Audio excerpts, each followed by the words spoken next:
Bonjour et bienvenue dans cette vidéo qui va traiter d'un autre algorithme de tri qu'on appelle le tri par insertion. Donc ici on va pratiquer un tri croissant, on aurait pu faire bien sûr un tri décroissant. Et pour des raisons de commodité, on va encore travailler sur un tableau d'entiers. Mais je vous rappelle que les tris peuvent être effectués bien sûr aussi sur des chaînes alphabétiques, hein, on trie par ordre alphabétique, et tout ce qui a un lien avec des ordres hiérarchiques, c'est-à-dire que si on peut dire que quelque chose est plus petit ou plus grand, on pourra pratiquer un tri. Ce qui est valable pour les objets, si vous faites de la programmation objet, c'est à vous de définir comment un objet peut être plus petit qu'un autre, puisque là c'est pas inné, hein, c'est vous qui avez créé l'objet, donc c'est à vous de définir s'il y a des liens hiérarchiques entre les objets. Donc, allons droit dans le vif du sujet. Ce tri-là est souvent associé au tri que pratiquent les joueurs de cartes. C'est-à-dire que, imaginons que vous jouez aux cartes et qu'on vous donne les cartes une à une. Lorsqu'on vous donnera la première carte, vous allez la placer dans la main gauche. Et à chaque fois que vous allez prendre une nouvelle carte avec la main droite, vous allez la placer au bon endroit.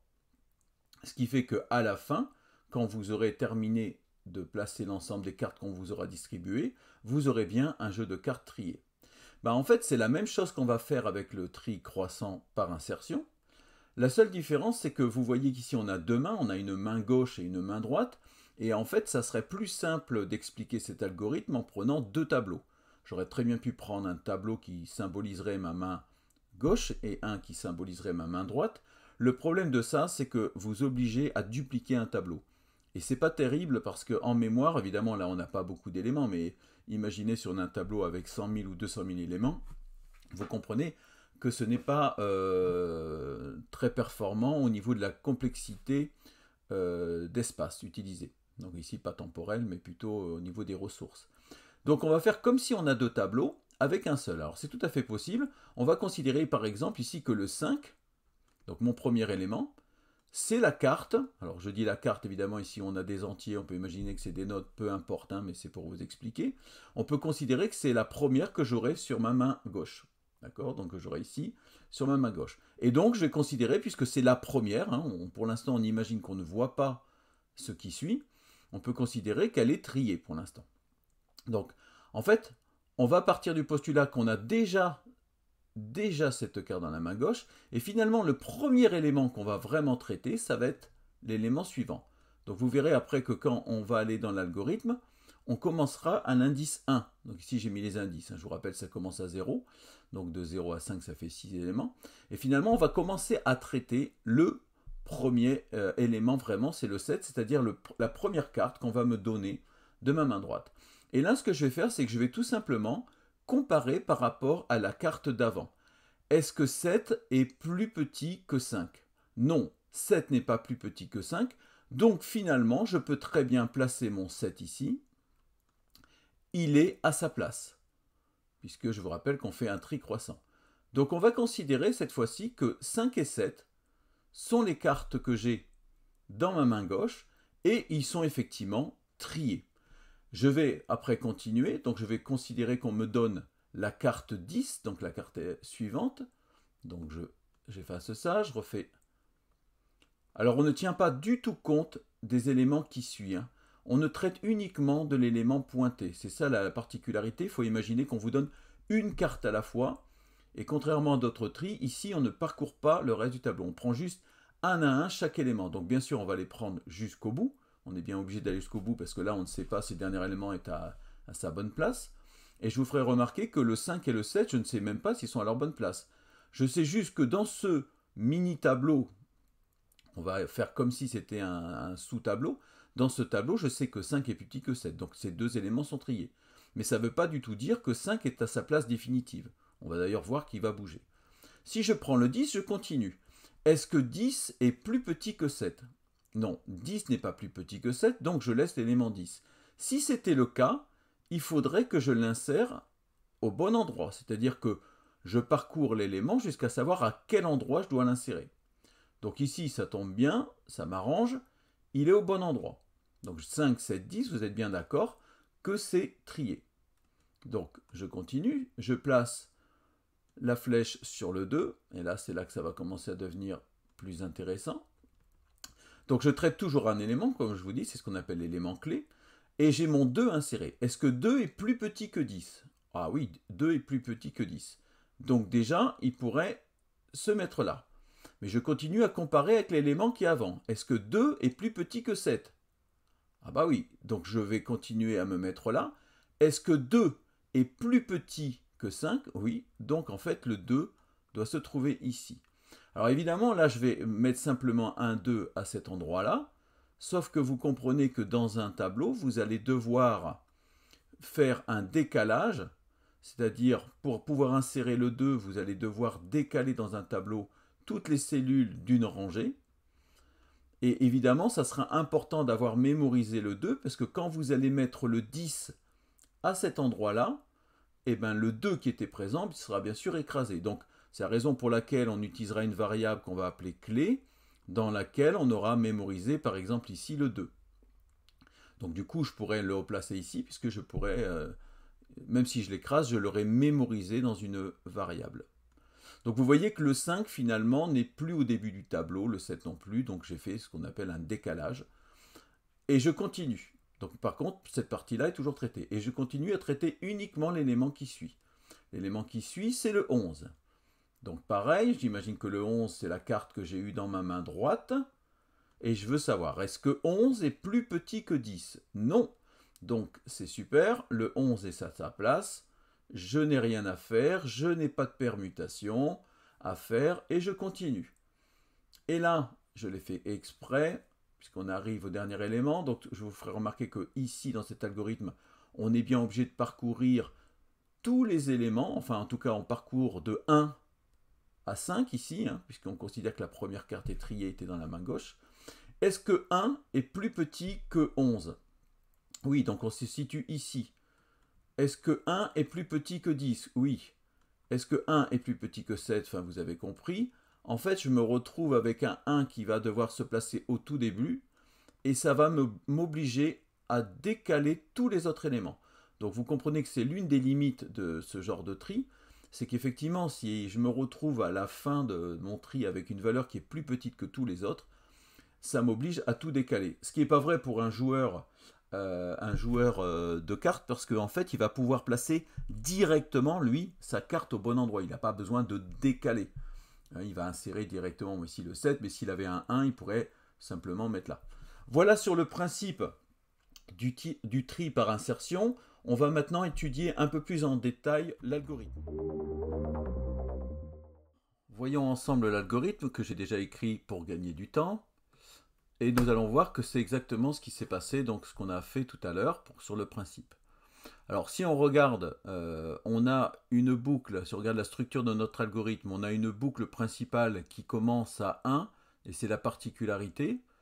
Pourquoi? Parce qu'on a dit qu'on considérait qu'au début, le 5 était dans la main gauche, la main gauche ici. C'est-à-dire que le 5 étant un élément tout seul, ben, il est déjà trié. Et donc on va commencer à l'indice 1 jusqu'à l'indice longueur du tableau moins 1. Donc ici par exemple le tableau fait 6 éléments.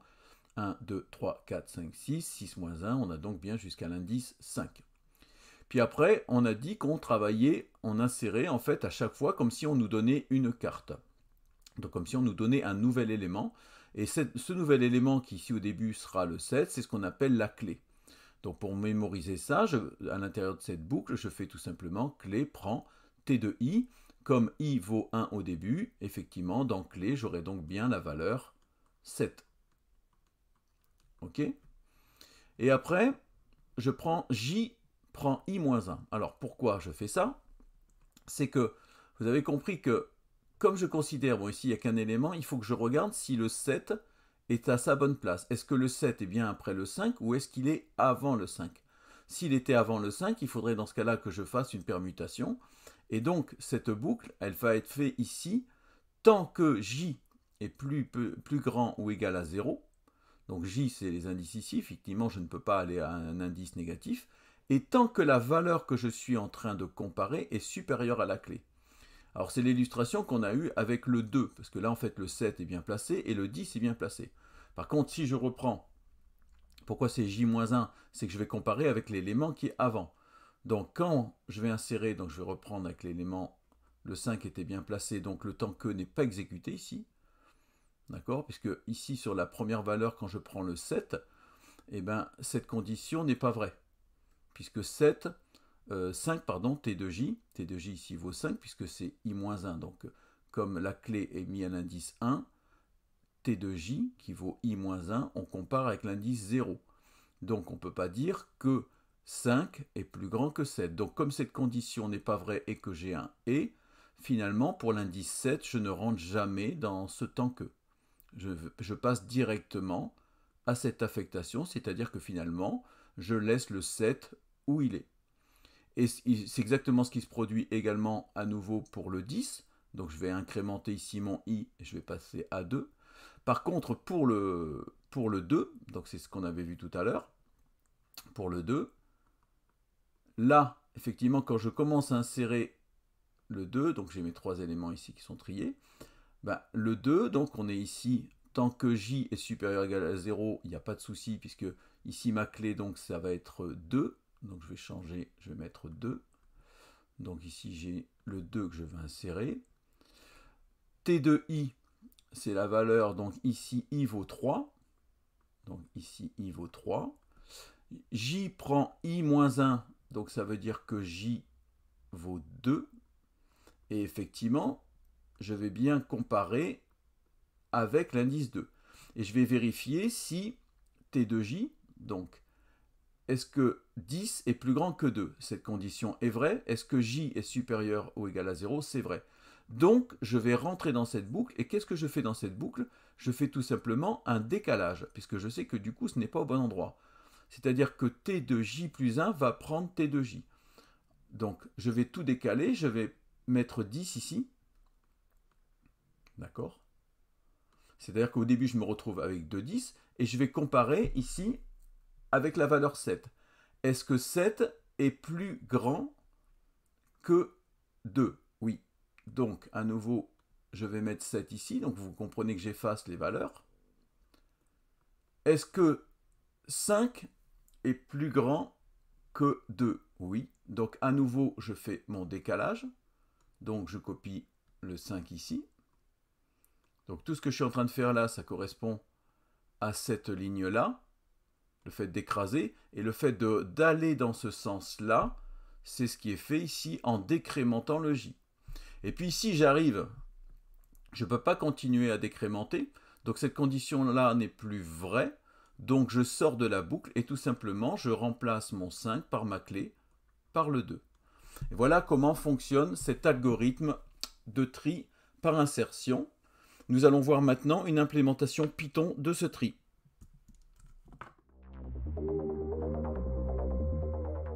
Alors voici une implémentation en Python de notre algorithme. En tout cas, une des manières d'implémenter, j'ai essayé d'être le plus fidèle à l'algorithme qu'on avait écrit.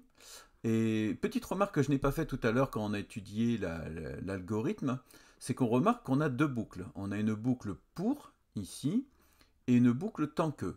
Alors ça a son importance parce que vous savez que quand on a deux boucles imbriquées, en général, pour calculer la complexité, c'est-à-dire le nombre d'opérations et donc si l'algorithme est plus ou moins performant, normalement, quand on a des boucles imbriquées, on a cette longueur de parcours ici qui est multipliée à celui-ci.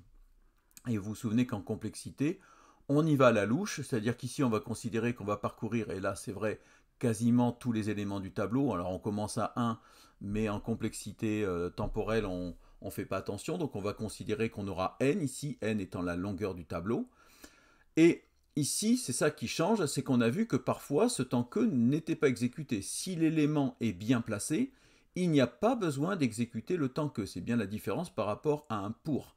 Le tant que s'exécute tant que la condition est vraie. Et donc, elle peut être fausse dès le début.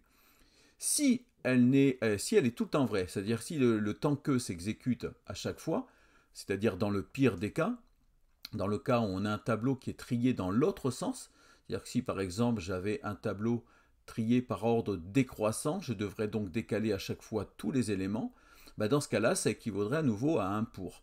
Et donc je serais dans une complexité qu'on appelle grand O de n au carré. C'est-à-dire que le nombre d'opérations dépend de la longueur du tableau que l'on met au carré.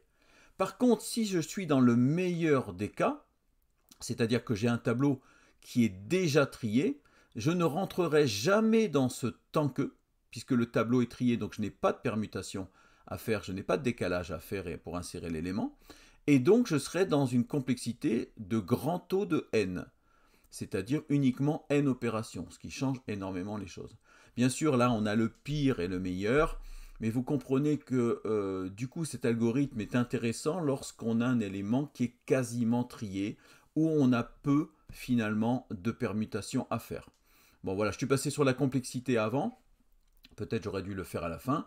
Mais donc, la traduction, bah, c'est comme d'habitude. Hein, on a donc notre boucle for qui commence à 1 jusqu'à n-1. Je vous rappelle qu'en Python, le deuxième élément que vous mettez ici dans le range n'est pas parcouru, c'est-à-dire que c'est crochet ouvrant, donc il n'y a pas besoin de mettre -1, parce que si vous mettez -1 en Python, ça équivaudrait finalement à -2. Donc c'est normal qu'ici en algo on ait longueur -1, mais ici on met longueur. Donc si par exemple ici donc la longueur du tableau c'est 6, oui c'est ça, c'est 6, donc il ira jusqu'à l'indice 5. Voilà, il n'ira jamais jusqu'à l'indice 6. Puis après, ben, on se contente de faire comme dans l'algo. On mémorise la valeur de la clé, d'abord parce que c'est avec ça qu'on va comparer, puis surtout on sait que si on a un décalage, on va l'écraser, donc c'est important de mémoriser. On fait j est égal à j-1 parce qu'on compare toujours avec l'élément qui précède.